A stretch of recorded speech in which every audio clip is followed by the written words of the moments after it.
Hello friends, news 24 sports के YouTube live और Facebook page पर आपका बहुत बहुत स्वागत है। मैं हूं प्रदीप सहगल और मेरे साथ हैं टीम इंडिया के दो पूर्व क्रिकेटर। एक तरफ हैं पूर्व सेलेक्टर और पूर्व स्पिनर रहे शरणदीप सिंह जी, और दूसरी तरफ हैं रफ्तार के सौदागर रहे वीआरवी सिंह जी। आप दोनों का बहुत बहुत स्वागत है हमारे इस खास शो में। तो बाजी, कल हमने देखा कि केकेआर जो है वो दूसरी फाइनलिस्ट बन गई है आईपीएल 2021 की। दमदार प्रदर्शन किया है इस टीम ने। मैं आपसे जानना चाहूंगा शरणदीप पाजी, ऐसा क्या बदल गया है इस टीम में कि दूसरे लेग में ये टीम एक अलग टीम नजर आ रही है, और पहले लेग में जहां इन्होंने खेले थे 7 मैच, सिर्फ 2 मैच जीते थे और 5 में हारे थे। वहीं यूएई में आए तो किस्मत भी बदल गई। ऐसा क्या बदल गया इस टीम में? बदला कुछ नहीं, सिर्फ एक ओपनर बदला इन्होंने। जब से वेंकटेश अय्यर आए वो अपने साथ एक किस्मत लेके आए, एक जीत की किस्मत कहते हैं। और अपना प्रदर्शन तो काबिले तारीफ रहा उनका, जिस तरह से किसी को उम्मीद नहीं थी कि इतनी अच्छी बल्लेबाजी करेंगे और इतनी अच्छी गेंदबाजी भी साथ में करते हैं। तो एक आदमी जो हम कहते थे कि हमेशा मैच बहुत बड़ा डिफरेंस क्रिएट कर देता है, एक अच्छी परफॉर्मेंस, तो वो वेंकटेश अय्यर की है। अगर केकेआर में कुछ अच्छा हुआ है, यहाँ पे लेग अगर जीतना शुरू किया, मोमेंटम बना, उसकी वजह से बना, क्योंकि उसने आके मारना शुरू कर दिया, गेंदबाजी करनी शुरू कर दिया, आपसे प्रेशर हटाना शुरू कर दिया बाकी खिलाड़ियों से। हालांकि बाकी मतलब जैसे एन मॉर्गन की बात करें, उनके कप्तान बिल्कुल फॉर्म में नहीं थे। आंद्रे रसल भी चल रहे थे, नहीं चल रहे थे, कोई श्योरिटी नहीं थी कि चलेंगे कि नहीं चलेंगे। तो सारी गेम थी वेंकटेश अय्यर पे, शुभमन गिल पे, जो शुभमन ने भी 2-3 मैच के बाद एक अच्छी पारियां खेलनी शुरू की, लेकिन अभी भी मैं मानता था कि और लंबी अच्छी पारी खेल सकता था। तो वो जो डोमेस्टिक प्लेयर जब आपके अच्छा प्रदर्शन करना शुरू कर देते ना, तो सडनली आपकी टीम एक बेटर टीम दिखना शुरू कर देती है। अब केकेआर को कुछ फर्क नहीं पड़ रहा कि आंद्रे रसल है कि नहीं है, उसके बिना भी मैचेस जीत रहे हैं। एन मॉर्गन जो कि इंग्लैंड का कप्तान है, जो वर्ल्ड नंबर 1 टीम है, वो परफॉर्म कर रहा है कि नहीं कर रहा, उसे नहीं फर्क पड़ रहा। आपके डोमेस्टिक प्लेयर ही आपको जिता के दे रहे हैं। तो ये सबसे बड़ी बात जो केकेआर की है, जो कुछ साल पहले जब 2 बार वो खिताब जीती, वो गौतम गंभीर के अंडर जीती। तो गौतम गंभीर ने तब भी वही चीजें की थी कि अगर आपके डोमेस्टिक खिलाड़ी परफॉर्म करेंगे ना, तभी आप आईपीएल जीत सकते हो। तो वही चीजें अब हो रही है। तो केकेआर में अलग से कुछ जो कह रहे हैं डिफरेंस क्या हुआ, तो डिफरेंस डोमेस्टिक प्लेयरों ने ही लाके आपको दिया, इसलिए केकेआर आज देखिए फाइनल्स में बैठी है। बिल्कुल, डोमेस्टिक प्लेयर्स ने यहाँ पर डिफरेंस क्रिएट किया है और केकेआर की टीम में एक नई एनर्जी भर दी है। लेकिन वीआरवी पाजी, जिस तरीके से हमने देखा दिल्ली कैपिटल्स पॉइंट्स टेबल में टॉप पर थी जब लीग फेज खत्म हुआ था, लेकिन उसके बाद क्या हो गया इस टीम को समझ में नहीं आ रहा कि दिल्ली कहां पर लैग कर गई। देखिए, यही होता है, मेंटल स्ट्रेंथ की बात है, हम शुरू से करते हैं। देखिए, जैसे प्लेऑफ में आए वो एंटर किए, पहला उन्होंने अपना क्वालिफायर खेला, कल एलिमिनेटर खेला। देखिए क्या हुआ, यहाँ पर वो प्रेशर नहीं झेल पाए, दबाव नहीं झेल पाए। आपको देखा होगा ऋषभ पंत जिस तरीके से कप्तानी कर रहे हैं, उनके चेहरे से पता लग रहा था उन पर दबाव है काफी। वो वैसे आप देखोगा बहुत हंसमुख रहते हैं ग्राउंड में, पर 2 मैचेस देखा उनके मुंह में स्माइल ही नहीं थी। और साथ ही साथ एक चीज, क्रूशल मोमेंट्स पे डिसीजन मेकिंग बहुत पुअर थी, चाहे वो 18वां ओवर डलवाना, फिर कल स्टोनिस को भेजना। मेरे ख्याल से इनका कल स्टोनिस को खिलाना भी काफी गलत था। देखिए बल्लेबाजी की 78 की स्ट्राइक रेट से उन्होंने बल्लेबाजी की, उसके बाद उन्होंने क्या किया, फिजियो बेड पर जाके आराम किया। तो आप ऐसे खिलाड़ी को खिला रहे हो जो श्योर ही नहीं अपनी फिटनेस के लिए, ना वो बॉल डाल सकता, ना वो फील्डिंग में आ पाया। तो क्या आपका डिसीजन था? रिकी पॉन्टिंग, देखिए उन्होंने क्या एक इंटरव्यू दिया था, आप मैच जब हारे थे पहला वो चेन्नई के विरुद्ध, तब उन्होंने बोला था कि ऋषभ पंत का ये डिसीजन था ओवर डलवाना आवेश खान को और टॉम करन को एंड में। तो क्या है ये, आप ओनरशिप ले ले रहे हो एज अ कोच आपको आगे आके कहना चाहिए कि हमारी टीम का ये डिसीजन था। आप ये ऋषभ पंत पे बात नहीं डाल सकते हो आके कि हाँ जी ऋषभ पंत ने टॉम करन को लास्ट ओवर डलवा दिया। क्यों भाई, आप कोच हो, अगर आप जीत जाते तो कहते हैं कि ऋषभ पंत ही जिता रहा है, तो तब आप कहते मेरा कोई रोल नहीं इसमें। तो मेरे ख्याल से यहाँ भी मेरे ख्याल से कहीं ना कहीं मिस किया है रिकी पॉन्टिंग और ऋषभ पंत की। कहीं ना कहीं मेरे को लगा नहीं है कि उनका तालमेल बढ़िया बैठा। पर हाँ, रिकी पॉन्टिंग जैसे महान खिलाड़ी को ऐसे टाइम पर जाके ऐसा इंटरव्यू देना बहुत छोटी बात की उन्होंने। और साथ ही साथ जैसे मैंने बोला कि डिसीजन मेकिंग ऋषभ पंत की डेफिनेटली गलत हुई है कहीं ना कहीं, पर वो यंग कप्तान है, हम कहीं ना कहीं उन्हें सपोर्ट भी करेंगे क्योंकि हमारा आता हुआ टैलेंट है। पर कल की बात अगर करें, स्टोनिस को खिलाना नहीं बनता, तो आपके पास स्टीव स्मिथ जैसा खिलाड़ी बाहर बैठा हुआ है, आपने स्टोनिस को खिला दिया जो 3 हफ्ते से बाहर बैठा है, जो बेंच गर्म कर रहा है, जो ग्राउंड भी नहीं आया कई मैचेस में, तो आपने उन्हें खिला दिया। 78 की स्ट्राइक रेट से खेल के चले गया, वहीं पर सारा मैच का मोमेंटम उन्होंने तोड़ दिया। तो क्यों आप ऐसे डिसीजन लिए, मेरे को नहीं समझ आया। और साथ में देखिए, जो भी बोले, इनके जितने बॉलर्स तमाम थे पिछले 2 मैचेस में दबाव नहीं झेल पाए। आपने देखा होगा विकेट्स नहीं चटका पा रहे थे, चाहे फास्ट बॉलर्स हो। हाँ, अश्विन ने लास्ट ओवर में थोड़ी कमबैक जरूर कराई, पर अश्विन भी उस स्तर की बॉलिंग नहीं कर पा रहे हैं। और साथ ही साथ एक चीज और मैं जरूर बोलना चाहूंगा, इनकी फील्डिंग का स्तर भी बहुत गिरा हुआ था। और साथ ही साथ अश्विन को देख के काफी अजीब लगा, हाथों से कैच छोड़ रहे थे और मिस फील्डिंग कर रहे थे। सिंपल सिंगल्स रहे थे, वो भी सर्कल के दरमियान। तो मेरे ख्याल से ओवरऑल लैक किए। सरनदीप भाई ने हमेशा एक बात करते हैं जो मैं भी करता हूँ कि प्ले ऑफ और एलिमिनेटर का जो सा प्रेशर होता है वो डिफरेंट होता है। लीग गेम्स आप भूल जाइए, आपके पास वो मौका होता है वापस आने का, यहाँ पर आपके मौका नहीं होता वापस आने का। मेरे ख्याल से ये दबाव नहीं झेल पाई पूरी टीम। और साथ ही साथ रिकी पॉन्टिंग का मैं दोबारा से बात करूंगा, उनको ऐसी स्टेटमेंट नहीं देनी चाहिए थी, क्योंकि एज अ कोच आपको ओनरशिप लेनी चाहिए, आपको हर डिसीजन को ओन करना चाहिए। अगर आप ऐसी बात करते हैं, बहुत गलत मैसेज देता है ड्रेसिंग रूम में। बिल्कुल सरनदीप पाजी, बिल्कुल जिस तरीके से हमने देखा नॉकआउट स्टेज में दिल्ली की टीम वैसी टीम नजर नहीं आई जैसी लीग स्टेज में नजर आई थी। लेकिन अगर आपसे ये बोला जाए कि आप ऋषभ पंत की कप्तानी को किस तरीके से देखते हैं, तो आप क्या कहना चाहेंगे? नहीं, बड़ी अच्छी कप्तानी की है, सेमीफाइनल्स तक पहुंची, टीम नंबर 1 पे रही, इसमें कोई डाउट नहीं। हाँ, एक मैच हार की, सेमीफाइनल्स हार की बाहर होगी, वो अलग चीज है। उसमें चक्कर ऐसा नहीं कि दिल्ली ने परफॉर्मेंस खराब की है, वो अपने दिन पे ही हारी है। 175 चेज की, 175 बनाए भी तो है। और एक दिल्ली ऐसी टीम थी कि ओपनर से लेके 11 तक हर कोई परफॉर्म कर रहा था। किसी ना किसी मैच में किसी ने जिताया ही आपको। ये सीएसके या उसकी तरह से नहीं थी कि आरसीबी की तरह उधर से मैक्सवेल कर रहा है, तो उधर से ऋतुराज गायकवाड़ एक दो बंदे ही कर रहे हैं और वही इनसेंट पुट्स करके आपको टीम में मैच जिता रहे हैं। बट ठीक है, हार गए, इसमें ब्लेम नहीं कर सकते हैं। ये चीजें हैं ऋषभ के लिए सीखने के लिए, ये मौका है। जहां तक कि स्पोर्ट्स स्टाफ, मैं पिछली बार भी वही कह रहा था कि जब उन्होंने जो वीआरवी ने ठीक कहा कि रिकी पॉन्टिंग ने जो हरकत की बहुत गलत की, आपको ऐसे नहीं बोलना चाहिए। क्योंकि जो स्पोर्ट्स स्टाफ बाहर बैठा है, जब आप वो 16 और 19 के जो टाइम आउट में अंदर आके डिस्कशन करते हो, ऐसा थोड़ा कि उसने बोल दिया होगा ऋषभ ने जी की नहीं जी यही डालेंगे, कोई और नहीं डाल सकता जी, तो ऐसा नहीं होता है। वो तो फिर वहां पे मोहम्मद कैफ क्या कर रहे हैं, वो फील्डिंग कोच, आपका फील्डिंग का स्टैंडर्ड्स देखिए कितना नीचे गिरा रखा हुआ आपने। परवीन आमरे क्या अंदर आके जब भी देखो ऐसे खड़े होते, चुप करके बोल ही नहीं रहे होते कुछ।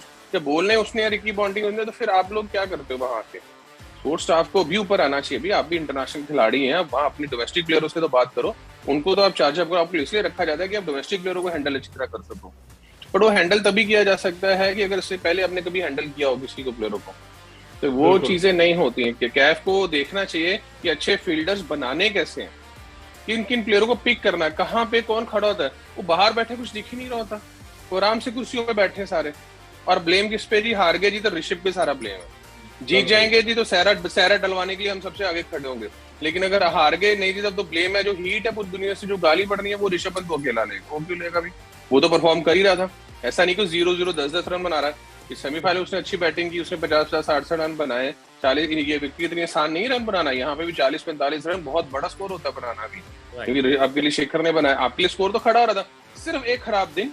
और उसमें मैं ब्लेम करता हूँ स्पोर्ट्स स्टाफ को कि उनका उतना कंट्रीब्यूशन दिल्ली के लिए था ही नहीं। आपकी फील्डिंग स्टैंडर्ड जो वीआरवी ने बिल्कुल बोला, अश्विन आप T20 में अश्विन खड़ा से सिंगले दे रहा है, वो तो भाग रहे हैं, वो करे भाई चौका नहीं लग रहा, 6 सिंगले भाग लो, कुछ नहीं होगा। एक ओवर में 6 रन आएंगे, 10 में 60 तो वैसे भी बन रहे हैं, सिंगलों से बन रहे हैं। एक आध 2 बाउंड्री आ जाएगी तो 10 में 80, वैसे कैलकुलेशन की गेम है।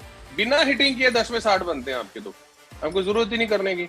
वो चीजें जो है ना, ठीक है, जो हार गए, बट ये एक पे ब्लेम नहीं होना चाहिए कि इसी की गलती थी सारी जी, कि ये क्लूलेस लग रहा था। नया लड़का है, पहली बार कप्तानी कर रहा है, टीम सेमीफाइनल्स तक पहुंचा दी इसने, और क्या चाहते हो? वो धोनी वाली किस्मत है, वो किस्मत होती है, जो धोनी कर रहा है वो किस्मत है। राइट। लेकिन वीआरवी पाजी, जिस तरीके से दिल्ली कैपिटल्स ने टॉप किया था लीग स्टेजेस में, 2 मौके थे इनके पास फाइनल में जगह बनाने के लिए, लेकिन दोनों के दोनों मौके चूक गए। अगर मैं आपको बोलूं कि आपको 4 पॉइंट बताने हैं कि कहां पर दिल्ली लैग कर गई, तो हमारे दर्शक ये जरूर जानना चाहेंगे कि आखिर क्या खामी रह गई वो 4 पॉइंट्स में। देखिए, हम सिर्फ क्रिकेट की बात करते हैं, पाजी ने भी एक बहुत बढ़िया बात बोली, स्पोर्ट्स स्टाफ, ठीक है ना। जब तक आपका जो सा एक ड्रेसिंग रूम का माहौल है, अगर आपका थोड़ा सा भी गलत होना शुरू हो जाए, आपका वो टीम परफॉर्मेंस दिखता है। मेरे ख्याल से वो रिकी पॉन्टिंग की एक स्टेटमेंट, मेरे ख्याल से वो बहुत बड़ा नेगेटिव मैसेज था, स्पेशली पूरी टीम को। क्योंकि क्या होता है ना, वो तालमेल कम हो जाता है, फिर आप एक दूसरे से बात ज्यादा नहीं करते हैं, तो डिसीजन मेकिंग वहां पर भी गलत होना शुरू होती है। और सेकेंडली, स्टोनिस को खिलाना कल के मैच में, और उससे पिछले मैच में टॉम करन को खिलाना, मेरे ख्याल से ये दोनों डिसीजन गलत है, इनको नहीं खिलाना चाहिए था। और चौथा सबसे बड़ा मैं पॉइंट बोलूंगा कि फील्डिंग, जिस तरीके की फील्डिंग हमने अभी बात की है, हम बाकी पॉइंट्स को ऐसे नहीं बोल सकते गलत है, क्योंकि देखिए चाहे वेश है, चाहे नोकिया रबाडा है, चाहे अक्षर पटेल है, ये 4 गेंदबाजों ने बढ़िया गेंदबाजी की है ऑल ओवर द टूर्नामेंट, तभी आप आकर सेमीफाइनल कल खेले हैं। और साथ ही साथ इनकी बल्लेबाजी बढ़िया रही, चाहे शिखर धवन है, चाहे पृथ्वी हैं, चाहे अय्यर है, इन्होंने काफी बढ़िया बल्लेबाजी की। अय्यर ने स्पेशली शोल्डर सर्जरी के बाद जिस तरीके से कमबैक किया, और फील्डिंग में भी कभी ऐसा नहीं लगा कि उनसे थ्रो नहीं लग रही या फील्डिंग नहीं हो रही, क्योंकि शोल्डर इंजरी के बाद ये बहुत इंपॉर्टेंट होता है। तो मेरे ख्याल से उन्होंने भी बढ़िया प्रदर्शन किया। कहीं ना कहीं जो सा इनका आउटसाइड जो सा माहौल था, जैसे पाजी ने बात किया, इतना बड़ा स्पोर्ट्स स्टाफ बैठा के रखा हुआ आपने, वो किस काम के लिए बैठा के रखा है? अगर आपको 2 ब्रेक मिलते हैं 2.5 मिनट के, आप क्या मैसेज देते हो जाके? आपका एक अच्छा कलेक्टिव एक बात होनी चाहिए ऋषभ पंत के साथ या लीडरशिप ग्रुप के साथ कि भाई हम चाहते हैं कि लास्ट 2 या 3 ओवर इन लोगों से डलवाए जाएं। मेरे ख्याल से इनसे यही चूक हुई है। पहले उन्होंने आवेश खान को डलवाया ओवर, उसके बाद आरसीबी के विरुद्ध जब भारत ने छक्का लगाया उनको, उसके बाद कल का मैच आप देख लीजिए, कल भी उन्होंने स्टोनिस को खिलाया। आपकी लीडरशिप क्वालिटी, अगर भैया स्टोनिस ऑस्ट्रेलिया से हैं, इसका मतलब ये नहीं कि वो इंजर्ड भी खेलेंगे। आपके पास और फॉरेन खिलाड़ी हैं, अगर आपके पास लग रहा है कि फॉरेन खिलाड़ी कोई बढ़िया प्रदर्शन नहीं कर रहा है, आप क्यों ना 3 फॉरेन खिलाड़ी के साथ जाओ, जरूरी नहीं है कि 4 को लेके ही जाना है। आप 8 भारतीय खिलाड़ी खिला लीजिए। हमारे काफी खिलाड़ी बाहर अच्छे बैठे हुए थे, कोई अच्छा बल्लेबाज ले आते हैं अंदर। मेरे ख्याल से यहाँ पर इनको चूक हुई। और साथ ही साथ देखिए, ऋषभ पंत इस टूर्नामेंट से मेरे ख्याल से बहुत सीखेंगे। जैसे पाजी ने बोला, देखिए बड़े टूर्नामेंट के बड़े मैचों से जहां पर आपको गलती होती है, कहीं ना कहीं आप रियलाइज करते हैं, तो कहीं ना कहीं ऋषभ पंत बैठेंगे, सोचेंगे, क्योंकि उनके फ्यूचर उनका बहुत बड़ा है। मेरे हिसाब से उनके पास दोबारा से ये सिचुएशन आने वाली है, तो मेरे ख्याल से जितने भी उनसे, मुझे लगता है कि दिल्ली कैपिटल्स की कप्तानी करते हुए वो दिखाई देंगे, तो बहुत है। लेकिन देना भी चाहिए, आपका दिल्ली का प्लेयर है वो, डिसीजन मेकिंग है जॉनसी, उसमें बहुत बढ़िया होंगे आगे इस साल। हम कप्तानी की बात कर रहे हैं ऋषभ पंत की, लेकिन मुझे जिस तरीके से हम देख रहे थे, बहुत ज्यादा सीनियर प्लेयर हैं दिल्ली की टीम में। चाहे आप बात कर लीजिए, अश्विन की बात कर लीजिए, इसके अलावा श्रेयस अय्यर भी कप्तानी कर चुके हैं, बट वो तालमेल टीम में दिखाई नहीं दिया कि ऋषभ पंत विकेट के पीछे खड़े हैं, कहीं फंस रहे हो तो उन्होंने जाके कंसल्ट किया हो किसी से, या कोई और सीनियर खिलाड़ी उनके पास आया हो कि अब हमें ये करना चाहिए। वो तालमेल दिखाई नहीं दिया खिलाड़ियों में पिछले 2-3 मैचेस में। जो सीनियर प्लेयर की आप बात कर रहे हैं, उनको अपनी मुसीबतें खड़ी होती है, फील्डिंग तो होते हैं कि भाई हमें अपना क्या करना है, वो ना उस प्रेशर में रहते हैं, वो टीम के लिए सोच ही नहीं होते, एनर्जेटिक नहीं होते। जो चीज सर हमने परसों भी बात कर रहे थे कि विराट कोहली के बारे में, कि जो एनर्जेटिक के साथ, जिस पैशन के साथ वो खड़ा होता था ना, अंदर करता था, वो पैशन देख लिया। एक कप्तान जो कूल वाला आ गया तो हाल देख लिया, सारे आराम से खड़े। विराट कोहली होता था तो सारे चार्जअप रहते थे, अब आप चार्जअप नहीं रहोगे ना तो ऐसा ही दिखेगा। सीनियर ठीक है, शिखर धवन बाउंड्री पे खड़ा, अब वो कुछ नहीं बोल रहा, क्यों? क्योंकि एक टाइम होता है, शिखर धवन भी अपना टाइम ही देख रहा है कि T20 में सिलेक्शन नहीं हुई, बैटिंग में अच्छा रन बना रहा है, वो अपनी फॉर्म को लेके चल रहा है कि मुझे प्रदर्शन करना है इस समय। क्यों? जब आप 35 साल के हो जाते हो ना, तो फिर आप अपने लिए ज्यादा सोच रहे होते हैं। अब आप अश्विन की बात करें तो कुछ करने को नहीं था, तो मैं अपनी बॉलिंग ठीक करूं कि मुझे भी ऑप्शन में बचना है, क्योंकि अगर दिल्ली ने रिलीज कर दिया तो फिर पता नहीं कोई लेगा भी नहीं लेगा इसको, वो भी बड़ी इशू हो जाते हैं। तो इसलिए ये सीनियर प्लेयर सामने नहीं आते, पर वो फिर भी वो इतना चिंता नहीं रहती। कप्तानी में ऋषभ ने बहुत ही बढ़िया की, और दिल्ली का लोकल प्लेयर है, और अपनी फ्रेंचाइजी को, अपना लोकल प्लेयर को जरूर रखना चाहिए। और वो सुपरस्टार है यार, तो तीनों फॉर्मेट इंडिया के लिए खेलता है, कोई बड़ी बात नहीं। अगर सेलेक्टर्स फ्यूचर कैप्टनसी देख रहे होंगे तो ऋषभ पंत आपके लिए फ्यूचर देखता है कैप्टन। केएल राहुल से भी पहले मैं ऋषभ पंत को बनाना चाहूंगा कैप्टन। बिल्कुल, मेरा अगला सवाल आपसे यही था। आप पूर्व सेलेक्टर भी रहे हैं, अब क्योंकि बात हो रही है कि T20 फॉर्मेट की कप्तानी विराट कोहली छोड़ ही रहे हैं इस वर्ल्ड कप के बाद, तो कप्तान कौन होगा और वाइस कैप्टन कौन होगा अगर आप सेलेक्टर हो तो? ये कैप्टन डेफिनेटली ऋषभ पंत होगा, वाइस कैप्टन केएल राहुल को ही रखा जाएगा। अगर फ्यूचर मुझे देखना है कि मुझे अगले 5 साल के लिए टीम तैयार करनी है, लेकिन अगर मुझे सर 1 साल के लिए तैयार करने की भी अगले वर्ल्ड कप में क्या होगा, तो वो फिर रोहित शर्मा आपके लिए बैठे ही आपके पास बैठे। लेकिन उसके लिए भी ये जरूरी है कि ये वर्ल्ड कप अच्छा जाना चाहिए, उतना अच्छा प्रदर्शन करना चाहिए और फिट रहना चाहिए। नॉर्मली रोहित को देखा गया है कि बहुत जल्दी इंजर्ड होते हैं, फिर 2-3 महीने के लिए बाहर सीन से बाहर हो जाते हैं। वो चीज नहीं आप अफोर्ड कर सकते, वो चीज सेलेक्टर्स को ध्यान में रखनी पड़ेगी कि भाई हर 3 महीने बाद नया कप्तान नहीं बन सकता कि भी वो इंजर्ड हो गया, फिर आया दोबारा कैप्टनसी, फिर इंजर्ड चलेगा, फिर एक नया कप्तान आया। नहीं, अब एक यंग लड़का ही, या केएल राहुल या ऋषभ, पर ऋषभ के पास मुझे मानता है जितनी अच्छी तरह से दिल्ली को कैपिटल को हैंडल किया है, और वो जिस तरह से उसके पास एग्रेशन है, वो जो एग्रेशन से खेलता है, वो एग्रेशन बहुत जरूरी है, और उस एग्रेशन ऋषभ के पास है एक अच्छा बड़ा कप्तान बनने के लिए। सीख तो रहा है, गलतियां होती हैं, चलो आज नहीं तो कल सीखेगा। और जो विराट ने बोला कि ये पहली बार नहीं, ऐसी सिचुएशन हर मैच में बार बार हर साल जब तक आप क्रिकेट खेल रहे हो, ये प्रेशर सिचुएशंस आती रहेंगी आपकी लाइफ में, इससे आप जाने वाली नहीं हो। और एक चीज और कि जैसे हमने कहा कि T20 वर्ल्ड कप की बात हो रही थी, तो देखा कि अक्षर पटेल बाहर हो गए अब जी, जो स्क्वाड बनी है, और उसके लिए आप शार्दुल ठाकुर को ले आए हैं। अब मुझे नहीं समझ आई कि ये क्या हुआ कि आपने अक्षर पटेल जो बाकियों से बेटर है, अश्विन से तो बहुत बेटर है कि लेफ्ट स्पिनर अच्छी तेज डालता, फील्डर अच्छा है, विकेट भी ले रहा है, उसे ही आपने बाहर कर दिया और शार्दुल को लेके आए आप अंदर। तो ये एक चीज मेरे कल से मुझे समझ नहीं आ रहा कि ये एक्चुअली क्या हुआ। शायद वीआरवी को पता होगा, वीआरवी हंस रहा था, वीआरवी थोड़ा कुछ इसमें थोड़ा सा और जोड़ना चाहेंगे। नहीं नहीं, बात देखिए सिंपल सी बात है, जो ये डिसीजन बिल्कुल बढ़िया नहीं लगा। और देखिए आप कहाँ, देखिए अक्षर है, अक्षर देखिए तीनों डिपार्टमेंट बढ़िया हैं, बल्लेबाजी, फील्डिंग। और देखिए सबसे इंपॉर्टेंट चीज क्या है, अश्विन की, आप बहुत बढ़िया प्लेयर है, टेस्ट क्रिकेट में 400 से ऊपर विकेट है, पर T20 में देखिए एक एक रन जरूरी है। देखिए जिस लेवल की वो फील्डिंग कर रहे हैं इस IPL में, मेरे को लग नहीं रहा कि मतलब कि कि वो टीम मैनेजमेंट के 11 में भी आएंगे भारतीय, जब टीम उतरेगी 24 को तारीख को। तो मेरे ख्याल से उनकी जो फील्डिंग का लेवल है काफी गिर चुका है, हाथों से सिटर छोड़ रहे हो, कैच छोड़ रहे हो, सिंगल तो आराम से हो रहे हो, तो वो कहीं ना कहीं वो देखिए स्ट्रगल कर रहे हैं फील्डिंग में। और अक्षर आपके पास एक ऐसे थे कि रविंद्र जडेजा अगर बाय चांस कुछ उनको इधर उधर होता है तो वो स्ट्रेट इन अंदर जाते हैं, तो वो एक रेडीमेड थे अगर रिप्लेसमेंट के लिए। तो मेरे को नहीं समझ आया कि उनको निकाल के आपने शार्दुल को लिया। ठीक है, शार्दुल को अगर लेना था वो बाद में वो डिसीजन ले सकते थे अगर कहीं ना कहीं हार्दिक को कुछ होता, बट अभी के लिए तो ये टीम बिल्कुल ठीक थी मेरे ख्याल से। जो खिलाड़ी बढ़िया कर रहा था आपने उसको क्यों बाहर बिठा दिया, फॉर्म में है, उसको फॉर्म वाले को बाहर बिठा दिया। जिनकी फॉर्म नहीं थी, जिनके जो अनफिट थे, उनके बारे में सोचना था कुछ। राइट, मैं वही बोल रहा था सीरियसली मैं ये कह रहा था कि वो चहल की बात हो रही थी कि चहल टीम में आ सकते हैं, राहुल चहर की जो है वो वापसी हो सकती है, बाहर निकाला जा सकता है उनको टीम से, और युजवेंद्र चहल की वापसी हो सकती है। उसके बारे में सेलेक्टर्स ने नहीं सोचा कुछ भी। देखिए मैंने पहले कहा था वो नहीं सोचेंगे नहीं उसके बारे में, क्योंकि क्यों सोचो, अपने में ब्लेम नहीं किया, हमने पिक किया, ठीक है नहीं कर रहा था, बाहर हो गया, लेकिन उसको बाहर करके फिर खुद ही नीचे चले जाते ना।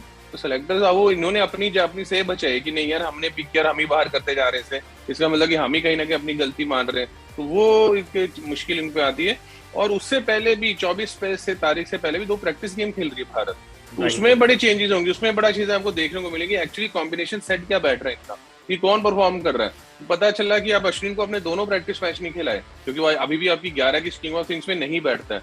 रविंद्र जडेजा एक प्लेयर तो है ही है, उसके साथ दूसरा कौन खेलेगा अब उसकी फाइट है। लेकिन जिस तरह से वरुण चक्रवर्ती चल रहा है वही दिख रहा है, क्योंकि राहुल चहर परफॉर्म नहीं कर रहा, वो बाहर है, अश्विन का हाल खराब है। एक ऑप्शन थी अक्षर पटेल की कि शायद अगर जड्डू या कोई इंजर्ड होता तो अक्षर पटेल खेल सकता था वो मैच को, पर वो भी ऑप्शन आपने खत्म कर दी थी उसको टीम से बाहर निकाल के।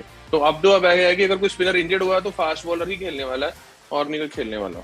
एक चीज में मैं जरूर ऐड करना चाहूंगा, पाजी ने ऑलमोस्ट कवर कर दिया। देखो इसमें आपने दो प्लेयर ऐसे रखे हैं जिनका 0 फील्डिंग स्टैंडर्ड है ग्राउंड में, अश्विन हो और साथ ही चक्रवर्ती। तो आज की T20 लीग में एक 2-2 रन और वर्ल्ड कप जैसा टूर्नामेंट, देखिए चक्रवर्ती बहुत बढ़िया बॉलिंग में है, पर साथ ही साथ आप देखिए उनकी कहीं ना कहीं उनके घुटने में प्रॉब्लम है, साथ ही साथ वो थोड़ा सा फील्डिंग में लैग करते हैं। आप मैच में जाने से पहले भी सोचते हैं कि हम इस खिलाड़ी को लेके जाएं, क्रूशल मैच में 1-2 रन इंपॉर्टेंट होते हैं। और अश्विन और ये दोनों खिलाड़ी, पाजी और मैंने पहली बात की थी कि उनकी जो फील्डिंग स्तर है वो वर्ल्ड क्लास लेवल का नहीं है, जो भारतीय टीम और विराट कोहली पिछले 5 से 7 साल से लेके आए। बिल्कुल, T20 वर्ल्ड कप की किसी भी लेवल का नहीं है, वर्ल्ड क्लास आपने बड़ा लंबा कर दिया, वो एक लेवल 1 लेवल का भी रखेंगे तो वही बहुत बड़ा होगा। बिल्कुल। तो बाजी T20 वर्ल्ड कप की बात तो अब हमने कर ली है, अब करते हैं फाइनल की बात। IPL का फाइनल होने वाला है और 2 ऐसी टीमें आमने सामने हैं। एक IPL जीतने को बेकरार है जो है KKR की टीम, इतना अच्छा प्रदर्शन किया है, दूसरी तरफ चेन्नई सुपर किंग्स भी तैयार है। तो सरनदीप पाजी, कौन सी टीम आपको फेवरेट लग रही है यहाँ पर? देखिए अगर अब खेल की बात करें फील्ड में तो KKR लगती है, लेकिन आप बात करें कि यार किस्मत की धनी कौन है तो वो मुझे CSK लगती है। तो मैं फिर इस बार तो ऐसा है कि CSK के साथ ही जा रहा हूँ। अच्छा, मतलब आप किस्मत तो के मुझे लग रहा है कि चेन्नई बना रहे हैं। मैं, क्योंकि किस्मत बहुत बड़ी चीज है सर, आपकी राइट टाइम पे right move, right decision, right time पे राइट प्लेयर क्लिक कर जाना। रॉबिन उत्तपा किसी ने सोचा नहीं था कि मैच भी खेलेगा, 2 मैच खेले, दोनों में रन नहीं बने, और जहां जरूरत थी, मैं हमेशा कहता हूं कि हर बड़े प्लेयर का ना एक मैच दूर होता है एक बड़ी परफॉर्मेंस है, वही परफॉर्मेंस है। 175 चेस कर रहे हैं सबसे बेस्ट फास्ट बॉलर्स के सामने, और 1 साइडेड CSK ने इन्हें चेस कर दिया। तो यहाँ गेम किस्मत बहुत बड़ा रोल प्ले करने वाली है। परफॉर्म तो आपको करना ही है, जीतने के लिए तो उनके 11 प्लेयर और 22 प्लेयर जीतने के लिए अंदर उतरेंगे, और उनमें से किसकी किस्मत चमकेगी और किसके साथ जाएगी वो आपको उस दिन को देखना पड़ेगा। तो इसलिए मैं किसी हद तक परफॉर्मेंस और किस्मत दोनों को जोड़ के मैं CSK के साथ जा रहा हूँ। यार पाजी, क्या लगता है आपको कौन सी टीम बाजी मारेगी इस बार? देखिए मैं KKR के साथ, देखिए KKR का भी कहीं ना कहीं आप देखा होगा UAE में आके किस्मत चेंज हुई है। इवन मॉर्गन, हालांकि उनकी अपनी बैटिंग की किस्मत चेंज तो नहीं हुई, पर उनकी टीम की चेंज हो गई है रन अच्छा तो वो बढ़िया खेल रहे हैं मैच यहाँ पर बना, जैसे कल भी देखा होगा। मेरे ख्याल से उन्होंने हार तो गए थे, त्रिपाठी जी का छक्का ना लगाते, अश्विन ने जो लास्ट ओवर डाल रहे थे, तो कहीं ना कहीं मेरे को लग रहा है KKR की, जैसे पाजी बात कर रहे हैं, क्योंकि जब बड़े टूर्नामेंट खेलते हैं लेटर स्टेजेस में, स्पेशली सेमीफाइनल, फाइनल में किस्मत और आपकी जो डिसीजन मेकिंग है बहुत इंपॉर्टेंट हो जाती है। और साथ ही साथ देखिए मेरे ख्याल से केकेआर थोड़ा सा बराबर खड़े हैं मेरे ख्याल दोनों। हम ये नहीं कह सकते कि केकेआर बहुत ऊपर उनसे खड़ी है, क्योंकि केकेआर का मोमेंटम भी कुछ यूएई में अलग ही बना है। चाहे आप देखिए उनका राइट कॉम्बिनेशन बैठ गया। देखिए एक मैं बहुत इंपॉर्टेंट चीज बोलूंगा, उनका थोड़ा नाम कम लिया जाता है। पैट कमिंस इंजर्ड हुए कि पैट कमिंस काफी महंगे खरीदे गए थे, पर उनकी जगह फर्ग्यूसन आए। उन्होंने भी काफी इंपैक्टफुल बॉलिंग की है। साथ ही साथ उनके 3 स्पिनर तो है ही हैं जो सबके बात करते हैं, उनके 12 ओवर बहुत इंपॉर्टेंट होते हैं तीनों के। तो फर्ग्यूसन और मावी जो अपना रोल निभा रहे हैं वो भी एक काफी काबिल तारीफ है। और एक चीज मैं और बताऊंगा कि मेरे ख्याल से कल के मैच में मेरे को एक बहुत बढ़िया लगा, अगर वेंकटेश अय्यर दूसरे तरफ से काफी अग्रेसिव खेल रहे थे, स्ट्राइक रेट बढ़ा के रखा हुआ था, साथ में शुभमन गिल ने भी बखूब उनका साथ दिया। ऐसा शॉट मार के आउट नहीं हो जो इनिशियली आउट हो जाते थे मार के। पर अभी भी मैं चाहूंगा शुभमन गिल जैसे खिलाड़ी, वेंकटेश अय्यर जैसे खिलाड़ी जो से यंग हैं, अगर ऐसी सिचुएशन में आते हैं तो मैच पूरा खत्म करके आए। क्योंकि एंड में कुछ आपको आपका मिडिल ऑर्डर पे आप चाहे दिनेश कार्तिक हो चाहे यून मॉर्गन हो, उन पे आप इस टाइम पे भरोसा नहीं कर सकते। और मैं एक बात बोलूंगा जरूर, दिनेश कार्तिक को सिर्फ सलाह देने के लिए केकेआर ने नहीं रखा, आपको कीपिंग भी करनी है। आपका कीपिंग का स्तर बहुत नीचे गिर चुका है और बल्लेबाजी में आप बिल्कुल आउट ऑफ टच लगते हैं। हाँ, अभी आप भारतीय टीम में नहीं है, डोमेस्टिक भी कम खेलते हैं, पर अगर आईपीएल भी खेलते हैं आप अपनी एक रिस्पेक्ट, अपनी एक प्राइड के लिए जरूर खेलें। क्योंकि मेरे को लगता है कि वो भी एक वीक लिंक है, हम उन पर कभी बात नहीं करते हैं। इन मॉर्गन पे जरूर बहुत आ जाती है, प्रदर्शन करना पड़ेगा। सीनियर खिलाड़ी कीपिंग भी बहुत, विकेट कीपिंग भी बहुत नीचे गिर चुकी है। आपने देखा होगा कल स्टंप भी छूटा। अगर 145-50 की स्पीड की बॉल उनके पास पीछे जाती है, शारजा जैसी विकेट पे उनके हाथ से फंबल हो जाता है बॉल। तो वो जिस तरीके से हमने देखा है यहाँ पर केकेआर की टीम फेवरेट जरूर नजर आ रही है, लेकिन जैसा सरनदीप पाजी को लगता है सीएसके भी किस्मत की धनी है। अब देखना दिलचस्प होगा कि कौन सी टीम बाजी मारेगी और कौन सी टीम हाथ मलती रह जाएगी। फिलहाल हमारे साथ इस चर्चा में जुड़ने के लिए आप दोनों का बहुत बहुत शुक्रिया, और हमारे सभी दर्शकों का भी बहुत बहुत शुक्रिया जिन्होंने अपना समय निकाला और हमारे साथ जुड़े। फिलहाल इस स्पेशल शो में इतना ही, हमें दीजिए इजाजत, फिर मिलेंगे आपसे। तब तक के लिए अपना ख्याल रखिएगा। Bye bye, take care, thank you. अगर आपको हमारा ये वीडियो पसंद आया है तो इसे लाइक और शेयर जरूर कीजिए, और हाँ, हमारे चैनल को सब्सक्राइब और फॉलो करना मत भूलिएगा, ताकि आप क्रिकेट की कोई भी खबर मिस ना करें। चाहे स्पोर्ट्स की ब्रेकिंग न्यूज हो या क्रिकेट का कोई अपडेट, प्लेयर्स की मस्ती हो या हो मैदान का लाइव एक्शन, हर वीडियो मिलेगा न्यूज 24 स्पोर्ट्स पर। हम कंट्रोवर्सीज भी मिस नहीं करते, तो जुड़िए हमारे साथ और देखते रहिए न्यूज 24 स्पोर्ट्स।